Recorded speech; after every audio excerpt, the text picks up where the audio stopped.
जितने भी संसाधन हैं हमारे राष्ट्र के, उसमें अनुसूचित जाति, अनुसूचित जनजाति एवं अन्य सभी आरक्षित वर्गों को उनके आबादी के अनुपात में प्रतिनिधित्व मिले।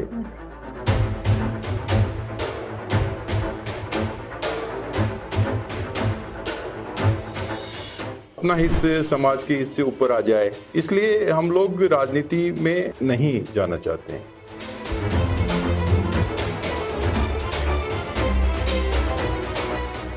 केंद्र सरकार और राजस्थान सरकार से दोनों से ही हमें अपेक्षित रिजल्ट नहीं मिले।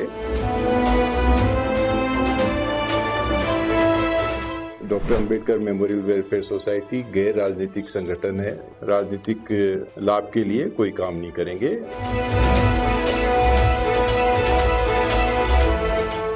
जैसे ही कोई एससी का व्यक्ति घटना के बाद में करता है तो सामने वाली पार्टी उसके विरुद्ध क्रॉस केस दर्ज करवा देती है।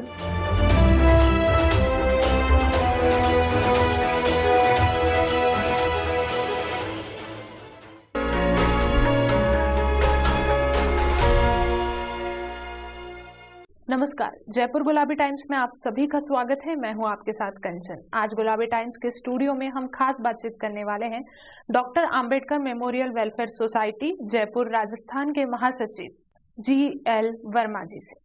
नमस्कार सर, जयपुर गुलाबी टाइम्स के स्टूडियो में आपका बहुत बहुत स्वागत है। सर, आप जो ये सोसाइटी चला रहे हैं अनुसूचित जाति जनजाति के लिए, doctor Ambedkar welfare society, sir ये सोसाइटी किस प्रकार अनुसूचित जाति के लिए कार्य करती है? जी, सभी को जय भीम, बाबा साहब को नमन। देखिए, ये doctor Ambedkar memorial welfare society Rajasthan Jaipur 1980 में स्थापित हुई थी और रजिस्टर हुई थी, जिसमें आज की डेट में करीब राजस्थान भर में 17,000 सदस्य हैं और पूरे राजस्थान में इसकी इकाइयां हैं, तहसील और जिलों में भी। और इसका झालाना डूंगरी जयपुर में करीब 22,500 वर्ग मीटर में बहुत बड़ा कैंपस है, लस ग्रीन कैंपस है शहर के बीचों बीच। तो ये सभी मुद्दों पे काम करती है। अनुसूचित जाति के सामाजिक उत्थान की बात हो, शैक्षणिक उत्थान की बात हो, रोजगार की बात हो, नौकरी में कोई दिक्कत है उसकी बात हो, ये सभी मुद्दों पे सभी उत्थान के कार्यों पर काम करती है।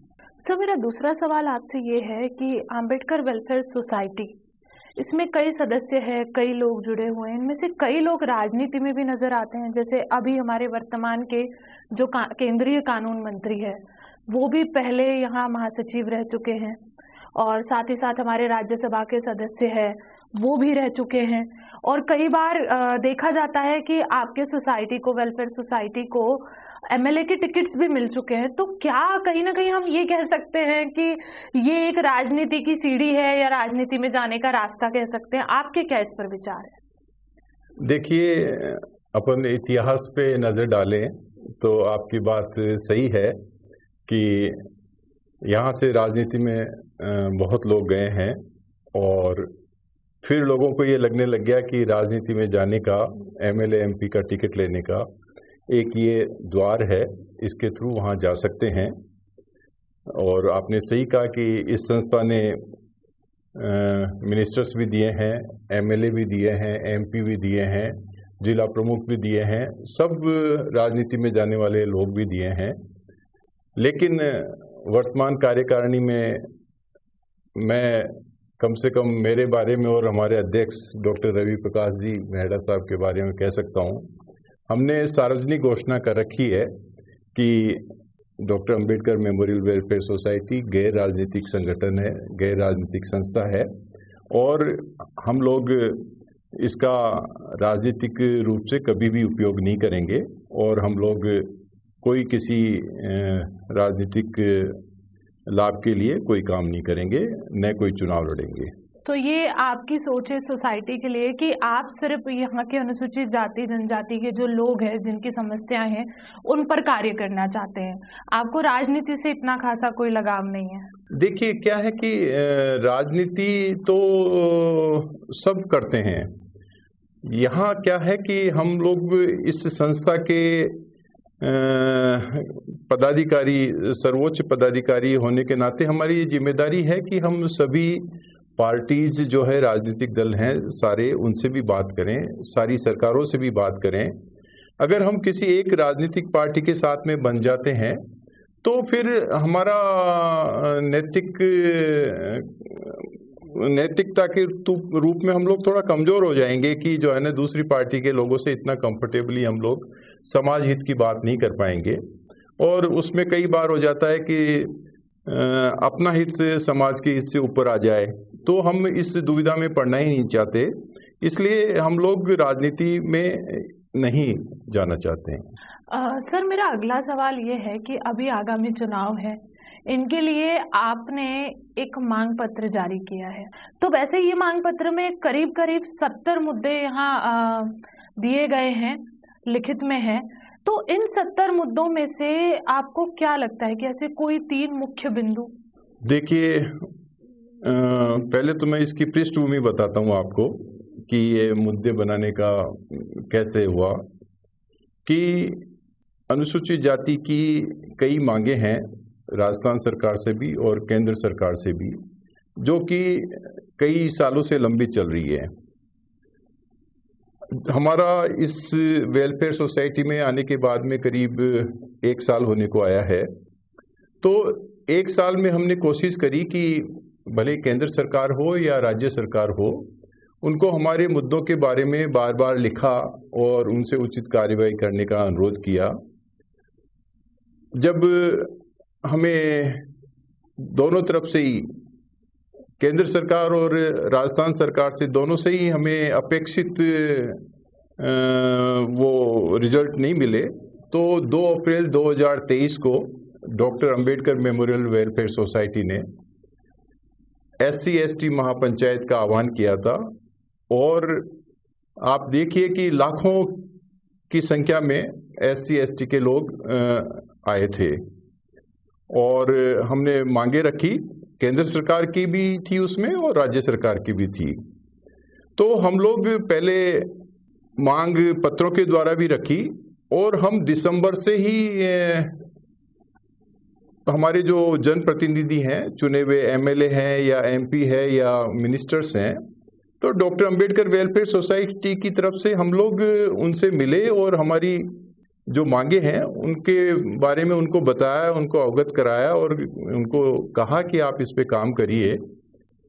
तो अपेक्षित रिजल्ट केंद्र सरकार और राज्य सरकार से जब नहीं मिले, तो 2 अप्रैल 2023 को हमने महापंचायत की और आप सबने देखी थी कि कितनी बड़ी वो लाखों में भीड़ आई थी। उसमें यही तय करना था कि आगे क्या किया जाए।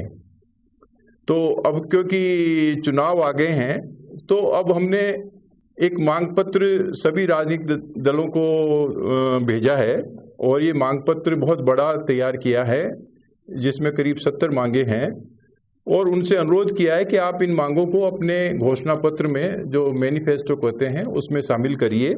ये हमारी मांगे हैं और इन पे कार्रवाई करिए। सबसे पहली मांग तो हमारी हमेशा यही रही है कि 2 अप्रैल 2018 के जो मुकदमे सरकारों द्वारा लेने वापस रह गए थे, तो राजस्थान सरकार से संबंधित तो करीब करीब सभी मुकदमे वापस हो गए हैं। अभी महीने भर पहले, महीने 1.5 महीने पहले, लेकिन कुछ मुकदमे ऐसे हैं जिनमें राजस्थान सरकार और केंद्र सरकार दोनों की सहमति आवश्यक है। तो हमारा सबसे पहला ध्येय ये है कि 2 अप्रैल 2018 के आंदोलन का कोई भी मुकदमा रह नहीं जाए, वो सब वापस हो जाए। तो सबसे प्रमुख मांग तो हमारी यह है। और दूसरी मांग जो है हमारी, सबसे प्रमुख मांग ये है कि राजस्थान सरकार हो, भारत सरकार हो, देश के जितने भी संसाधन हैं, जल, जमीन, शैक्षणिक, आर्थिक, जितने भी संसाधन हैं हमारे राष्ट्र के, उसमें अनुसूचित जाति, अनुसूचित जनजाति एवं अन्य सभी आरक्षित वर्गों को उनके आबादी के अनुपात में प्रतिनिधित्व मिले। हमारा एक ये सबसे बड़ा एक मांग है और इसमें सारी मांगें समाहित हो जाती हैं, लेकिन फिर भी हमने सभी मांगों को विस्तार से भी बताया। तीसरी हमारी जो मांग है, क्योंकि कई सालों से जो है, आज 40-50 साल से हमारा जो सरकारी सेवाओं में आरक्षण है, शैक्षणिक संस्थाओं में आरक्षण है, वो 40-50 साल से बढ़ाया ही नहीं गया है। वो 40-50 साल से ऐसे ही चला आ रहा है, जबकि हमारी जनगणना हर 10 वर्ष में होती है। अब 2011 की जो जनगणना है उसके हिसाब से अनुसूचित जाति 17.8% है राजस्थान में, जबकि 16% रिजर्वेशन ही सरकार द्वारा देय है। केंद्र सरकार द्वारा 15% ही देय है, जबकि 16.6% हम लोग 2011 की जनगणना में हो चुके हैं। ये गवर्नमेंट के डाटा हैं, और क्योंकि सुप्रीम कोर्ट ने कई बार कहा है कि आप डाटा होने चाहिए आप कोई भी काम करने के लिए, डाटा है। और देखिए, छत्तीसगढ़ और कर्नाटक सरकारों ने जो है ये 2011 की जनगणना के आंकड़ों के हिसाब से वहाँ के अनुसूचित जाति वर्ग की जो रिजर्वेशन की परसेंटेज है वो बढ़ा भी दी थी। तो हम उसी आधार पे ये मांग करते आए थे, और अभी भी हमने ये मांग रखी है कि इसको बढ़ाया जाए। ये 3 प्रमुख मांगे हैं। सर, SC/ST अनुसूचित जाति के जो अत्याचार के नियम सरकार ने निकाले हैं, उस पर जो सरकार काम कर रही है, आपको क्या लगता है कि इसमें और भी कुछ बदलाव की जरूरत है? देखिए, अनुसूचित जाति जनजाति अत्याचार निवारण अधिनियम 1989 है, उसमें अभी भी जो कार्यवाही होती है वो जो नियम है उसके भावना के अनुरूप नहीं होती है। जैसे ही कोई केस हमारा SC का व्यक्ति घटना के बाद में करता है, तो सामने वाली पार्टी उसके विरुद्ध क्रॉस केस दर्ज करवा देती है, और उनको इतना दबाव में ले आया जाता है कि उनको समझौता करने की मजबूरी हो जाती है कई बार, नहीं चाहते हुए भी जो है, क्योंकि गांव में रहना और वहाँ के जो शक्तिशाली लोग हैं उनके सामने डटे रहना उनकी मजबूरी हो जाती है कि कई बार उनको समझौता भी करना पड़ सकता है। तो ये जो क्रॉस केस होते हैं ये अत्याचार निवारण कानून में दर्ज होने के बाद में, तो इन पे रोक लगनी चाहिए कि ऐसा नहीं कि वो हो गया और जो है ना वो क्रॉस केस हो गया और जिससे कि वो दबाव में आ जाए। तो ये कानून में ही संशोधन करके ये क्रॉस केस को जो है, जब तक उस केस का निपटारा नहीं होता है तब तक उसको ठंडे बस्ते में ही डाल देना चाहिए और उस पर कोई कार्रवाई नहीं होनी चाहिए। जो प्रावधान है उसके अनुसार कोई जो गिल्टी लोग हैं उनके ऊपर कार्रवाई भी नहीं होती है। अब इसमें एक पक्ष और है कि जैसे सहायता राशि प्रदान की जाती है। अब 2016 में करीब मैक्सिमम राशि इसमें 8.5 लाख रखी गई थी। ये अधिकतम है, जरूरी नहीं है कि इतनी राशि उसको मिलेगी। अब 2016 से आज 7 साल हो गए, महंगाई इतनी बढ़ गई है, हर चीज़ में आपको केस लड़ना है या इलाज करवाना है या दूसरी चीज़ें हैं, सब खर्चे बढ़ गए हैं। तो इसको 7 साल से इस राशि को बढ़ाई नहीं गई है। तो कानून में ये प्रावधान होना चाहिए कि हर तीसरे साल ऑटोमेटिकली इसमें 50% राशि बढ़ जाए, जिससे कि वो आदमी थोड़ा उस केस को लड़ने लायक तो रहे। अब ये समझ से परे है कि 7 साल से इसमें राशि क्यों नहीं बढ़ाई गई है। तो कहीं ना कहीं आप ये भी कहना चाह रहे हैं कि इस सारी बातों में निष्पक्षता सबसे ज़्यादा ज़रूरी है। हम लोग तो वो लोग हैं जो कि अभी हमारे जेन्युइन अधिकारों की बातें कर रहे हैं। हम किसी का अधिकार छीनने की बात कर ही नहीं रहे हैं। हम तो बिल्कुल ही निश्चल और निष्पक्ष और हर तरीके से प्योरिटी के साथ में हमारे वर्ग के हितों की रक्षा करना चाह रहे हैं। हम किसी दूसरे के अधिकारों का हनन बिल्कुल नहीं करना चाह रहे हैं। सर, एक सवाल ये है कि अनुसूचित जाति जमाती के लिए आपकी जो मांगे हैं जो आपने आगे रखी है, ये जो मांगे हैं और उनकी जो समस्याएं हैं, इनका विचार क्या आपको इन्हीं कुछ दिनों में या इन्हीं समय में आया है, या काफ़ी पहले से आप इस चीज़ को देख रहे हैं या कहीं ना कहीं उनकी समस्याओं को आप समझ रहे हैं और विचार कर रहे हैं? देखिए, मैंने आपको कहा कि ये राजस्थान की अनुसूचित जाति की सबसे बड़ी संस्था है, और क्योंकि इनके कोई परफेक्ट डाटा तो अवेलेबल नहीं है, लेकिन जो यहाँ आते हैं विजिटर्स दूसरे राज्यों के भी, वो बताते हैं कि उनके वहाँ पे भी इतने बड़े संस्थान है नहीं राज्यों में। तो ये अपन कह सकते हैं कि जो पूरे राष्ट्र की जो सबसे बड़ी संस्थाएं हैं उनमें से एक है। तो और सबसे पुरानी 1980 से देखिए आप जो है, और इसके पास में संसाधन बहुत है जो मैंने आपको कहा। तो ये इन्हीं के उत्थान के कार्य में लगी रहती है। तो ये देखा गया था कि हमारा वर्ग संगठित होकर कोई अपनी डिमांड नहीं रख पा रहा था, क्योंकि मैंने आपको कहा ना कि लोगों के पॉलिटिकल इंटरेस्ट होते हैं, तो वो किसी भी राजनीतिक दल को नाराज़ करना नहीं चाहते हैं। क्योंकि अब मेरे जैसा व्यक्ति किसी राजनीतिक पद की या कोई दूसरी लालसा नहीं रखता है, पूरा का पूरा समाज के कार्यों को समर्पित है। तो हम लोग निष्पक्ष रह के ये सारे काम करना चाह रहे थे। तो हमने साल भर से जो भी मुद्दे थे, हमने पहले भी बताया आपको कि साल भर से पहले मुद्दे थे, उनको पहले सरकारों के समक्ष रखा, राज्य सरकार या केंद्र सरकार दोनों के समक्ष रखे, और इनके प्रतिनिधियों से भी, जो जनप्रतिनिधि है उनसे भी मिले, महापंचायत भी की। और अब जब समय आ गया है कि चुनाव है, तो हमारा ये दायित्व था, क्योंकि हमारा जो है ना सारा शैक्षणिक और सामाजिक उत्थान और ये जो सारा दायित्व है उसको निभाने के लिए हमें लगा कि हमें एक मांग पत्र जारी कर देना चाहिए कि अनुसूचित जाति समाज की ये समस्याएं हैं और इनका समाधान होना चाहिए। तो मतदाता को भी ये मालूम रहेगा कि आप ने आज तक जो कार्यवाही जिन मुद्दों पे नहीं हुई है ये मुद्दे हैं, और राजनीतिक दलों को भी मालूम रहेगा कि ये इन वर्ग की ये समस्याएं हैं।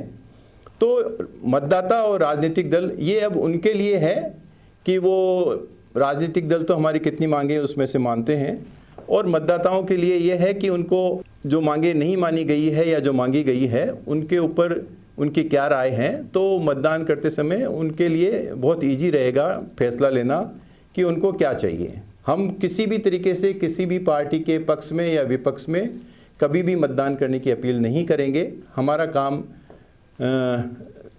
जागरण का है, राजनीति करने का नहीं है। ये मतदाता और राजनीतिक दलों के बीच की बात है। हमारी सोसाइटी बिल्कुल गैर राजनीतिक तरीके से काम करेगी। जैसे कि हम देख रहे हैं कि सरकार ने अनुसूचित जाति के कल्याण के लिए काफ़ी सारे बोर्ड बनाए हैं अलग अलग, तो आपके इस पर क्या विचार है? देखिए, हमारी सबसे बड़ी मांग रही है कि अनुसूचित जाति आयोग है राजस्थान का या अनुसूचित जनजाति आयोग है राजस्थान का, उसको संवैधानिक दर्जा दिया जाए।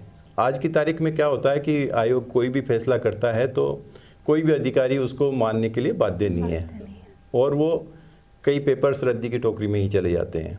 तो हमारी ये एक प्रमुख मांग रही है कि संवैधानिक दर्जा दिया जाए अनुसूचित जाति और जनजाति आयोग को। अभी देखिए, ये जो एक कटु सत्य है कि राजस्थान ही नहीं पूरे देश में ये वर्ण व्यवस्था या जाति व्यवस्था तो है।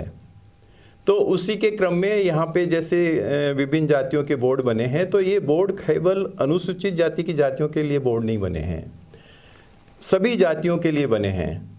पूरी 100 की 100% की जातियों के में से सभी के जो अपने 4 वर्ग हैं, ब्राह्मण, वैश्य, शूद्र, क्षत्रिय, इन सभी की जातियां जो इनमें सम्मिलित है, सभी के बोर्ड बने हैं। तो उसमें हमारे भी बोर्ड बन गए हैं अगर हमारी जातियों के लिए भी, तो कोई विशेष बात नहीं है, क्योंकि उनका काम अलग है और अनुसूचित जाति आयोग का काम अलग है। वो संवैधानिक दर्जे से काम करेगी, इनको कोई संवैधानिक दर्जा है नहीं। और ये हो या नहीं हो, हर एक जाति की महापंचायत है, हर एक जातियों की कई महासभाएं हैं, वो एक अपना उनका अपना इंटरनल मामला है वो। लेकिन खुशी की बात है कि ये सब जातीय महासभाएं भी अनुसूचित जाति की ये सबसे बड़ी संस्था हमारी अंबेडकर वेलफेयर सोसाइटी में आके एक हो जाती हैं और सब समाज हित में काम करती है। तो हम ये नहीं कह सकते कि आप दूसरे वर्गों की जो जातियां हैं उनके बोर्ड तो गठन कर दीजिए और अनुसूचित जाति के वर्ग की जो जातियां हैं उनके बोर्ड गठित नहीं करिए। ये हमें कहना उचित नहीं लगता है। हमारी मांग सबसे पहले यही है कि हमारा अनुसूचित जाति आयोग को आप दर्जा दीजिए संवैधानिक, और अगर दूसरी जातियों के बोर्ड का गठन होता है तो हमारी जातियों का भी बोर्ड का गठन होता है, तो हमें उससे कोई समस्या नहीं है। सर, जैसे विधायिका, न्यायपालिका, कार्यपालिका, ये जो बड़े बड़े संस्थान हैं, इनमें आपको क्या लगता है कहीं ना कहीं प्रतिनिधित्व अनुसूचित जाति के जो लोग हैं उनका नहीं है या कहाँ कम है? ये जो भी जो सरकार के या अपने जो है अंग हैं सरकार के या जो है राष्ट्र के, इनमें प्रतिनिधित्व सभी में हमारा उचित हो, ये अपनी एक बहुत बड़ी मांग है। और देखिए, ये आरक्षण ही है जिसके कारण कि हमारे विधानसभा में विधायक मिलेंगे, लोकसभा में सांसद मिलेंगे।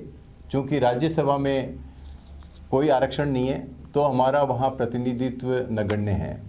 तो हमारी मांग रही है कि राज्यसभा में भी लोकसभा और विधानसभा की तरह से आरक्षण जारी किया जाए और अनुसूचित जाति, जनजाति, महिला, पिछड़ा वर्ग सभी को उचित प्रतिनिधित्व दिया जाए। तो ये तो देखिए आपकी विधायिका की बात हो गई। अब न्यायपालिका पे आते हैं तो जो भारतीय न्यायिक सेवा का गठन आज़ादी के इतने सालों बाद में भी नहीं हो रहा है, तो ये हमारे लिए बहुत चिंता का विषय है। भारतीय न्यायिक सेवा का गठन नहीं हुआ, उस कारण उच्च न्यायालयों में और उच्चतम न्यायालय में हमारे SC, ST, OBC, माइनॉरिटी, महिला, इन सभी वर्गों का प्रतिनिधित्व बहुत ही नगण्य है। तो ये समझ से परे है कि इसके लिए उपाय क्यों नहीं किए जा रहे हैं। संविधान में व्यवस्था है कि भारतीय न्यायिक सेवा का गठन करके इस काम को पूरा किया जा सकता है, या सरकार या न्यायपालिका को और अच्छा कोई भी लगता है तो वो काम करके इन लोगों को प्रतिनिधित्व देना चाहिए। और आज़ादी के इतने सालों बाद में भी अगर प्रतिनिधित्व नहीं मिल रहा है तो ये बहुत ही चिंता का विषय है, बहुत ही चिंता का विषय है। न्यायपालिका के बारे में क्योंकि हम सब के लिए सम्मानीय है, इसलिए हम कोई विशेष टिप्पणी नहीं करना चाहेंगे, लेकिन वहाँ प्रतिनिधित्व चाहिए। इसी क्रम में आप देख लीजिए कि क्या है कि जो जहाँ पे निर्णय होते हैं सरकारों में, जैसे निर्णय होते हैं, विधायिका की अपने बात कर ली, गवर्नमेंट की बात कर ली, वो तो चुन के आती है, लेकिन जो नियुक्तियाँ होती है बाद में, सेक्रेटरीज़ की हो या कुलपतियों की हो, वहाँ पे हमारा प्रतिनिधित्व बहुत ही नगण्य है।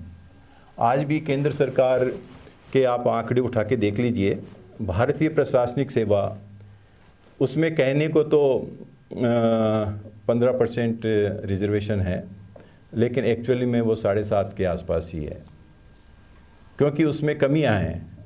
जैसे राजस्थान प्रशासनिक सेवा से भारतीय प्रशासनिक सेवा में जो प्रमोशन होते हैं करीब 1/3 हैं, उसमें कोई आरक्षण नहीं है। तो आपका एक्चुअल में जो रिप्रेजेंटेशन है 15% कहने को है, लेकिन वो है नहीं। यही दूसरी सेवाओं में भी काफ़ी कुछ ऐसी गड़बड़ी है। इसी का नतीजा है कि देखिए, भारत में संयुक्त सचिव या अतिरिक्त सचिव या राज्यों में जो एडिशनल चीफ सेक्रेटरीज और जो चीफ सेक्रेटरीज हैं, उसमें अनुसूचित जाति, जनजाति, पिछड़ा वर्ग, इनका प्रतिनिधित्व बहुत ही नगण्य है। तो और ये कई सालों से सामने आ रहा है कि इनका प्रतिनिधित्व नगण्य है।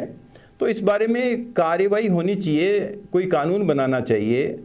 सब मैं कह रहा हूँ कि जैसे आप कई बार होता है कि इन पदों पे अगर नियुक्ति होती है तो उनका कार्यकाल 2 साल का होता है।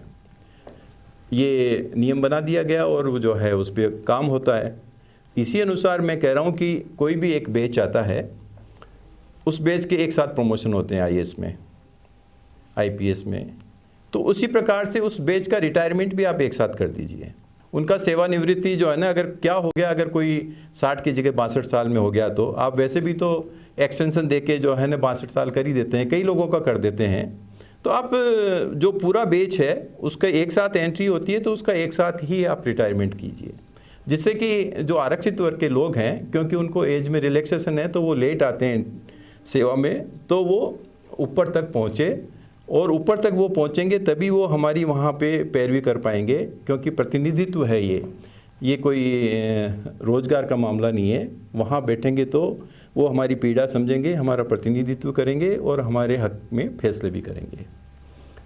अब ये देखिए प्रशासनिक सेवाओं की बात आ गई, ऐसे ही मैं आपको बताऊं कुलपतियों का। विश्वविद्यालय में यहाँ 27-28 विश्वविद्यालय हैं जैसे राजस्थान में, उसमें SC ST के मुश्किल से 2-3 कुलपति होंगे। मुझे समझ में नहीं आ रहा है कि क्यों नहीं है, जबकि जो लिस्ट आती है जो 5 नामों की, उसमें हमारे लोगों के नाम भी पाए जाते हैं, लेकिन जब अंतिम सिलेक्शन होता है तो उसमें नाम गायब हो जाता है।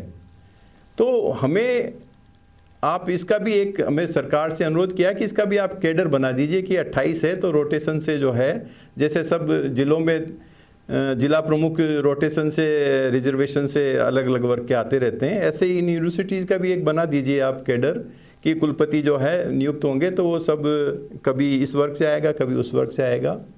अब देखिए कि कुलपति नहीं होने से क्या है, भारत सरकार का UGC की तरफ से एक नियम है कि जो असिस्टेंट प्रोफेसर होते हैं विश्वविद्यालयों में, उनके पदों की गणना आरक्षण प्रदान करने के लिए यूनिवर्सिटी को एक इकाई मान के किया जाए। लेकिन इस नियम की सरेआम धज्जियाँ उड़ाई जाती हैं।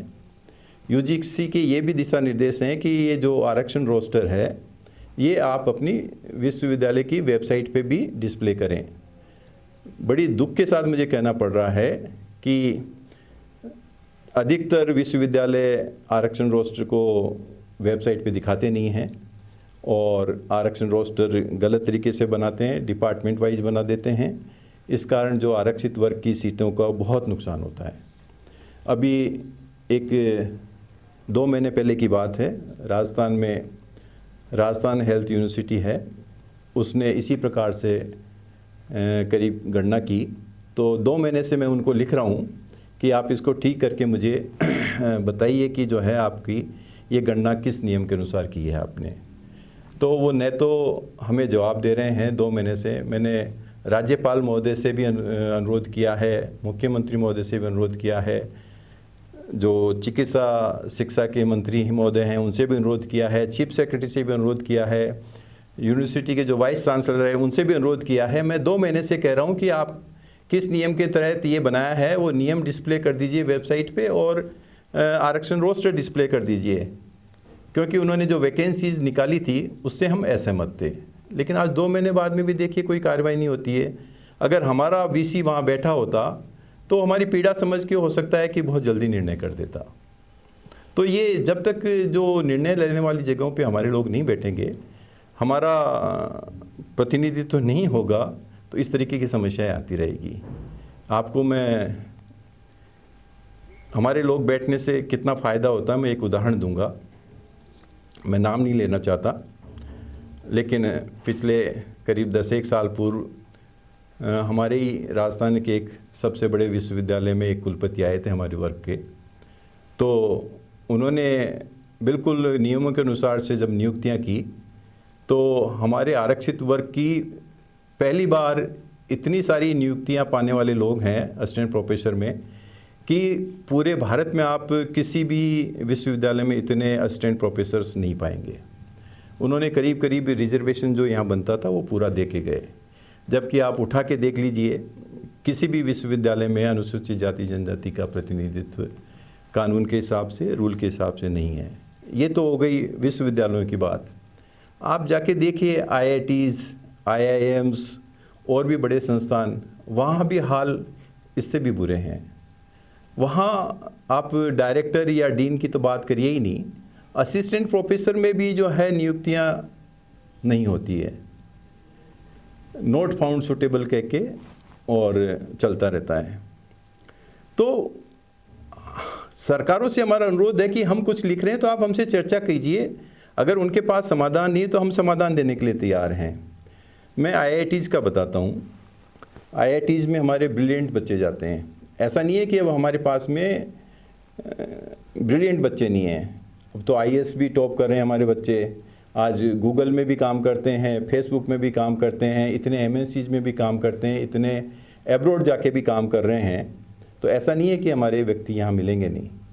बात यह है कि उनकी एंट्री क्यों नहीं हो पा रही है। मैं कहता हूँ कि IITs हैं वो जो फर्स्ट ईयर में जो ग्रेजुएशन में एग्ज़ाम लेके एंट्री देते हैं, वो उसी टाइम फैसला कर लें, या बच्चा ग्रेजुएशन करता है उस टाइम फैसला कर लें कि हम अब इसका PhD के लिए भी एनरोलमेंट करेंगे और ये जो इसको जो नौकरी मिलती है उतना पैसा हम दे देंगे। तो क्योंकि हमारे लोगों की पहली आवश्यकता क्या है कि घर में खर्चा चलाने के लिए पैसे की आवश्यकता है, तो उसको सबसे पहले नौकरी पढ़ने की जल्दी रहती है। तो जो इतने ब्रिलियंट बच्चे IITs में पढ़ने गए हैं, अगर आप उनको एक इतनी अच्छी व्यवस्था कर दें पैसे की और जॉब की गारंटी कर दें साथ में कि आप हमारे यहाँ से PhD भी करिए और हम आपको असिस्टेंट प्रोफेसर भी बनाएंगे अगर आपने सक्सेसफुली कर दिया तो ऐसी व्यवस्था ये कर ले तो जो है ना आराम से बच्चे हमारे उसी टाइम असिस्टेंट प्रोफेसर के लिए वहाँ लग जाएंगे, PhD भी करेंगे और वो IITs वाले उनको तैयार भी करेंगे। लेकिन इस तरीके का कोई मैकेनिज्म डेवलप नहीं कर रहे हैं। आप एक सिस्टम बनाइए, सिस्टम नहीं बना रहे हैं। 75 साल आज़ादी के 75 साल बाद में हम 75 साल बोल रहे हैं, लेकिन आज भी जब हमारा प्रतिनिधित्व नहीं है ऐसे संस्थानों में तो बड़ा विचारणीय है, बहुत दुख होता है। सर, मैं पूछना चाहूँगी आगे कि अनुसूचित जाति के लोगों के लिए आपको कहाँ लगता है कि अभी भी उचित प्रतिनिधित्व नहीं है या कहीं ना कहीं उनको आगे बढ़ाने में कमी आ रही है? राजस्थान सरकार का ही एक एग्जाम्पल लें अपन, केंद्र सरकार के भी हाल यही हैं। यहाँ पे दो तरीके की भर्तियाँ हैं कि एक तो राज्य सरकार की परमानेंट नौकरी होती है और एक संविदा पे लगते हैं या दूसरे तरीके से पार्ट टाइम पे लगते हैं या कैसे भी जो है ना दूसरे तरीके से, तो वो भी लाखों में हैं। तो ये क्या है कि जो संविदा वाले एक बार लगते हैं कभी हटते नहीं हैं और वो चलते रहते हैं। संविदा भर्तियों में क्योंकि लोग पहले ही लग जाते हैं और बाद में वो परमानेंट होते रहते हैं, चलते रहते हैं, तो नियमों में व्यवस्था है कि आरक्षण दिया जाएगा अनुसूचित जाति जनजाति OBC इनको, लेकिन वो कभी इम्प्लीमेंट नहीं होता है। तो ऐसे नियमों की भी क्या वक्त रह गया है जब वो इम्प्लीमेंट ही नहीं हो रहे हैं। तो सरकारों को चाहिए कि जो है ना आपने नियम बना रखे हैं और वहाँ पे जाके आप गणना कीजिए और विशेष अभियान चला के आप उन नियमों की पालना में भर्ती क्यों नहीं कर देते हैं। जब आपने नियम बना रखे हैं कि संविदा में नौकरी देनी है इन लोगों को भी, तो आप बैकलॉग वैकेंसी निकालिए इन वर्गों की और आप दीजिए। लेकिन सरकार ने नियम बना दिए लेकिन दे नहीं रहे हैं, अब इसका क्या उपाय है। और कई बार तो बड़ी आश्चर्य और बड़ा इतना दुख होता है कि आप कहते हैं कि जो है ना कि हम नौकरियों में और इनमें आरक्षण देंगे, लेकिन किसी भी दल की सरकार हो कभी न कभी ऐसी वैकेंसी निकालती है हजारों में जिसमें कि आरक्षण नहीं दिया जाता। पिछले 10 साल की मैं बात करूं तो ग्राम पंचायत सहायक राजीव गांधी एक स्कीम आई थी अभी, और भी इतनी सारे जो है ना स्कीम्स आती हैं जिसमें 20-20, 30-30, 50-50 हज़ार भर्तियाँ होती है लेकिन उसमें आरक्षण नहीं होता है। तो ये समझ से परे है कि क्यों नहीं होता है।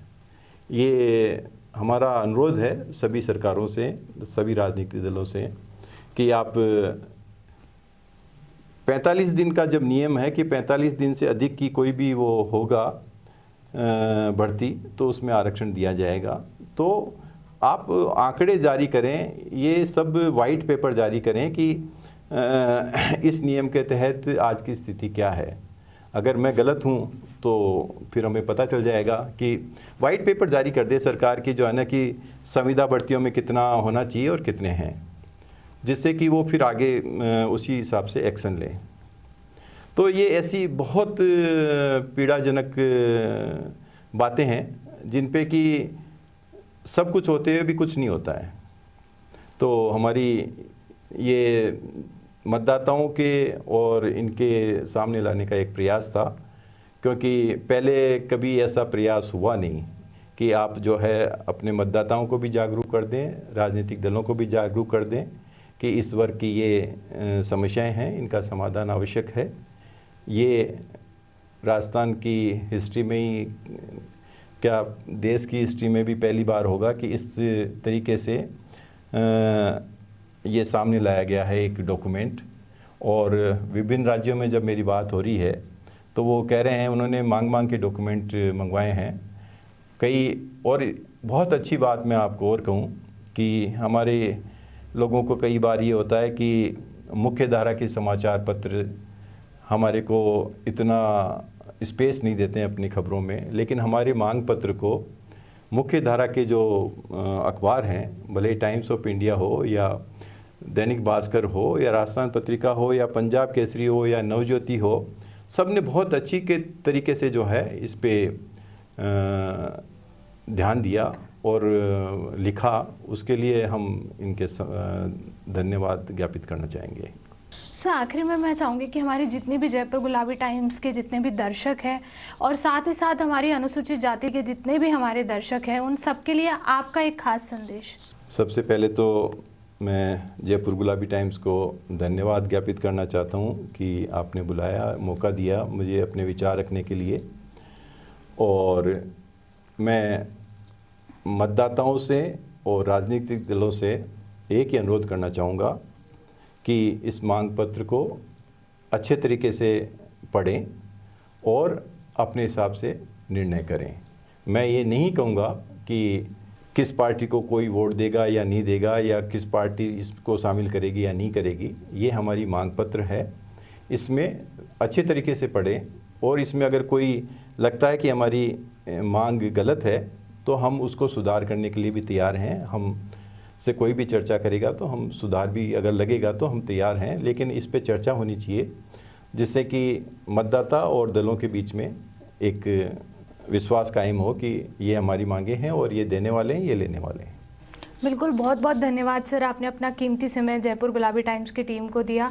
और हम आशा करते हैं और आपको शुभकामनाएं भी देते हैं कि आगामी चुनाव में जो आपने मांग पत्र यहाँ सादर किया है वो इस पर सरकार ज़रूर काम करेगी और साथ ही साथ ज़रूर आपकी मांगों को पूरा करेगी, हम आशा करते हैं। बहुत बहुत धन्यवाद। धन्यवाद।